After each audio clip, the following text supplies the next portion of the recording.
Hello everyone, कैसे हैं आप सब। Today I am going to start a new chapter that is known as gravitation. अब gravitation start करने से पहले आपने ग्रेविटेशन के बारे में बहुत कुछ सुना होगा, ठीक है। किसी न किसी से सुना होगा कि ग्रेविटी क्या होता है, ग्रेविटी ड्यू टू अर्थ क्या होता है, ग्रेविटेशनल कांस्टेंट क्या होता है। तो इसको स्टार्ट करते हैं इंट्रोडक्शंस के साथ।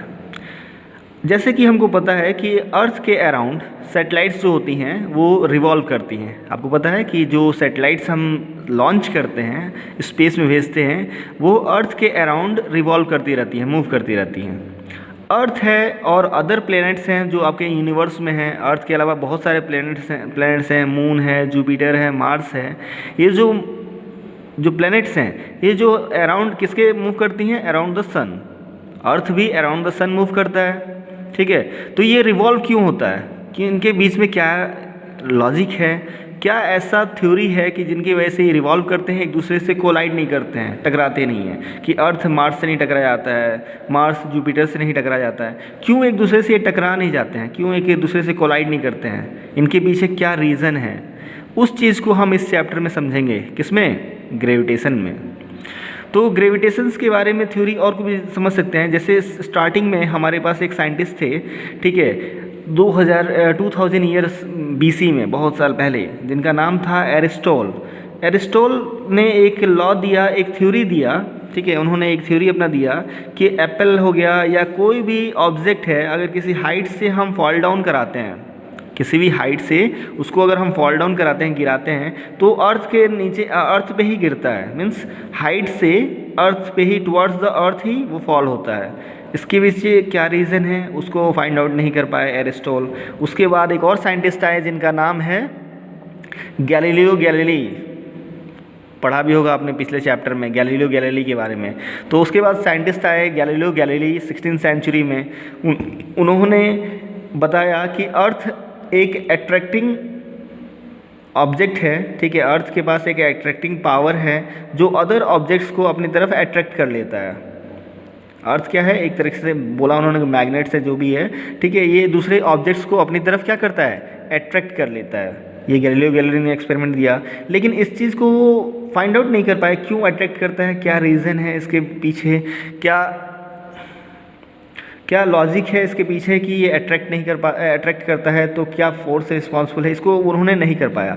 तो ग्रेट माइंड, ग्रेट थिंकिंग वाला एक पर्सन आया जिसका नाम था न्यूटन्स, इज़ैक न्यूटन्स, जिसके बारे में आपने सुना होगा, न्यूटन्स लॉ ऑफ ग्रेविटेशन, ठीक है। इज़ैक न्यूटन्स आए, उन्होंने क्या किया, इनके ऑब्जर्वेशंस को रीड किया, थॉरली रीड किया, समझा, और समझने के बाद उन्होंने कैप्लर्स के ऑब्जर्वेशंस को भी समझा। एक कैप्लर साइंटिस्ट थे जिन्होंने प्लैनेट्स के ऊपर अपनी थ्योरी लिखी थी, बहुत सारे लॉ दिए थे, ठीक है। Kepler's first law, second law, third law, 3 law दिया था कैप्लर्स ने उसके ऊपर, प्लैनेट्स के ऊपर, ठीक है। तो इनके लॉ को, इनके ऑब्जर्वेशंस को, कैप्लर्स के ऑब्जर्वेशंस को न्यूटन्स ने बहुत अच्छे से रीड किया, थॉरली रीड किया, और उनके इस आइडियाज़ को उन्होंने अपनी नॉलेज के साथ मिक्सअप करके इन्होंने ये चीज़ फाइंड आउट किया कि इसके लिए कौन सा फोर्स रिस्पॉन्सिबल है, कि जो ऑब्जेक्ट है जो किसी भी हाइट से फॉल हो रहा है, या किसी भी ट्री से कोई एप्पल फॉल हो रहा है, तो अर्थ पे ही क्यों गिर रहा है, इसके पीछे क्या रीज़न है,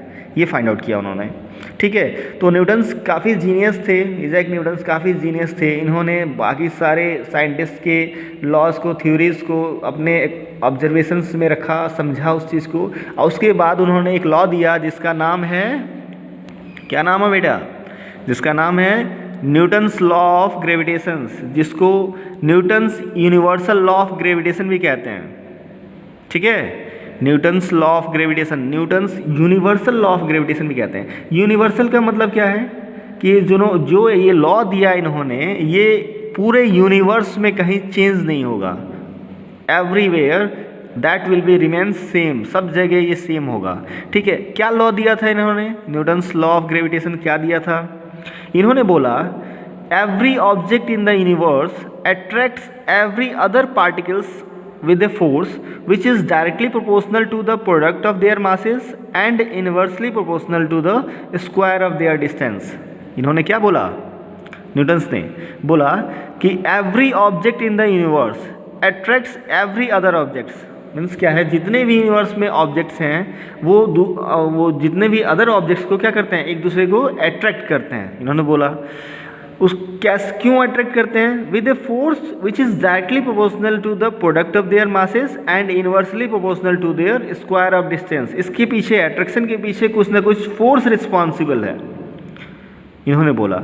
ठीक है, अब उसके बाद उन्होंने एक फार्मूला इससे डराइव किया, और कैसे डराइव किया फार्मूला, इन्होंने बोला force is directly proportional to the product of their masses. Means क्या है, फोर्स जो है डायरेक्टली प्रोपोर्शनल है किसके, product of their masses, and force is inversely proportional to the square of their distance. Means F is inversely proportional to the square of their distance. इन दोनों को combine करके उन्होंने फार्मूला दिया, और क्या फार्मूला है ये, F is equal to G m1 m2 upon R square.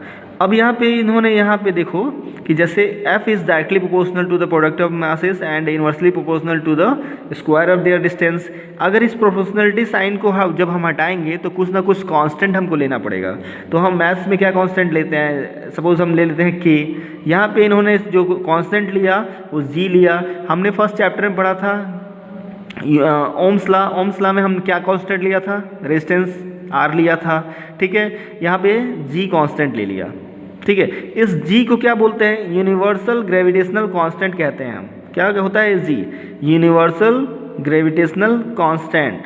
ठीक है, अब इसको समझते हैं कि कैसे आया। सपोज कीजिए हमारे पास दो मास है, m1 एक मास है, m2 एक मास है।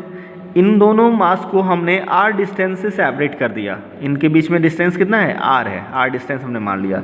m1 m2 की तरफ फोर्स लगाएगा, m2 m1 की तरफ फोर्स लगाएगा। जैसे बोला है ना, every object in the universe attracts every object. एक ऑब्जेक्ट दूसरे ऑब्जेक्ट को अट्रैक्ट करेगा तो इधर की तरफ फोर्स लगेगा। ठीक है, लगाएगा। ठीक है, इसी को रिलेट करते हुए उन्होंने फार्मूला दिया कि कितना फोर्स लगेगा जो यूनिवर्स में सेम हो, that will be F equal to G m1 m2 upon R square. Mass तो चेंज हो सकता है, किसी भी ऑब्जेक्ट का मास चेंज हो सकता है, ठीक है, डिस्टेंस चेंज हो सकता है, लेकिन ये ग्रेविटेशनल कांस्टेंट चेंज नहीं हो सकता। That will be remain same through out the universe. पूरे यूनिवर्स में वो क्या होगा, सेम होगा। ठीक है, अब जी को हम कैसे डिफाइन कर सकते हैं, जी जो जी है आपका ग्रेविटेशनल कांस्टेंट है, इसको हम कैसे डिफाइन कर सकते हैं बेटा, इसको हम डिफाइन कर सकते हैं, the universal gravitational constant is the force of attraction between the 2 point masses of 1 kg each kept at the distance of 1 metre. Means क्या, सपोज कीजिए m1 1 kg का है, m2 1 kg का है। ठीक है, हमने m1 को m kg मास मान लिया, m2 1 kg का है, और इसका बीच में जो डिस्टेंस है वो कितना है, 1 मीटर है। तो क्या हो जाएगा, g that will be g equal to f, g जितना होगा उतना f भी होगा। ठीक है, तो इसके अकॉर्डिंग हम ग्रेविटेशनल कांस्टेंट को डिफाइन कर सकते हैं। Gravitational constant is the force of attraction between the 2 point masses of 1 kg each kept at a distance of 1 metre. याद हो जाएगा। ठीक है, और भी चीज़ है, gravitational force of attraction does not change with the change in medium between the 2 masses.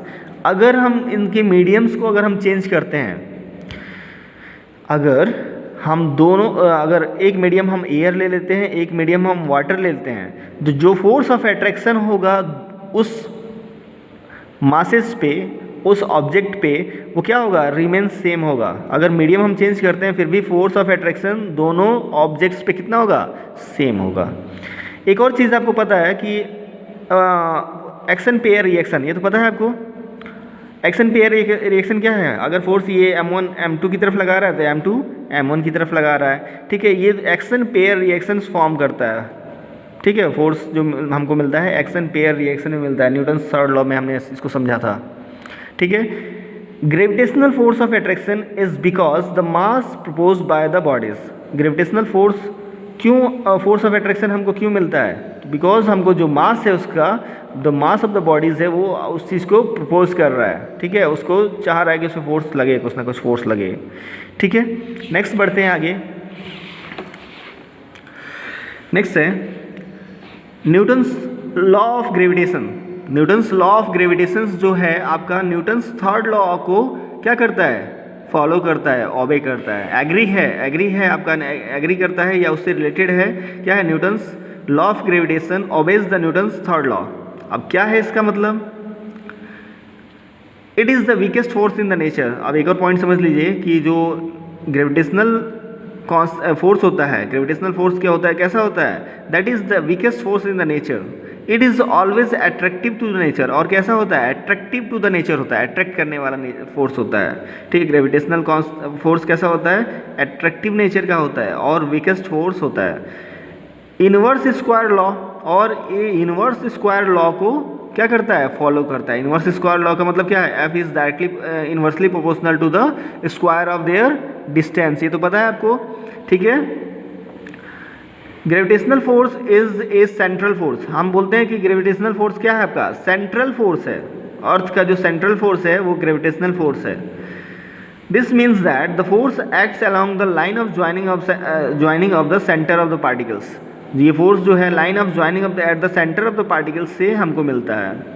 Gravitational force is long range force. Gravitational force को हम लॉन्ग रेंज फोर्स भी कहते हैं। तो ये सारे जितने भी पॉइंट्स बता रहा हूँ, ये पॉइंट्स इंपॉर्टेंट पॉइंट्स हैं ग्रेविटेशनल फोर्स के बारे में या ग्रेविटेशनल लॉ के बारे में, जिसको आपको याद रखना है। ठीक है, अब तो आपको पता चल गया कि ग्रेविटेशनल फोर्स कितना होता है। Gravitational law of gravitation, Newton's का जो है ग्रेविटेशनल फोर्स कितना होता है, that is F equal to G m1 m2 upon R square. G क्या है, ग्रेविटेशनल कांस्टेंट है। F क्या है, अप्लाइड फोर्स है। m1 m2 masses of the two bodies है। r is the distance between the two bodies है। ये पता चल गया आपको। ठीक है, वेरी गुड। अब g की वैल्यू आपको पता होना चाहिए। g की वैल्यू कितनी होती है, g की वैल्यू होती है आपकी ग्रेविटेशनल कांस्टेंट की जो वैल्यू होती है that is 6.67 into 10 to the power -11 newton metre square per KG square. ये पता है आपको, इस चीज़ को भी याद रखना है क्योंकि न्यूमेरिकल सॉल्व करते समय आपको ये यूज़ में आएगा। ग्रेविटेशंस का वैल्यू कितना है, 6.67 into 10 to power -11 newton metre square per KG square. ठीक है, थैंक यू। आज के लिए इतना ही बहुत है। ठीक है, so thank you for watching the videos. Thank you so much.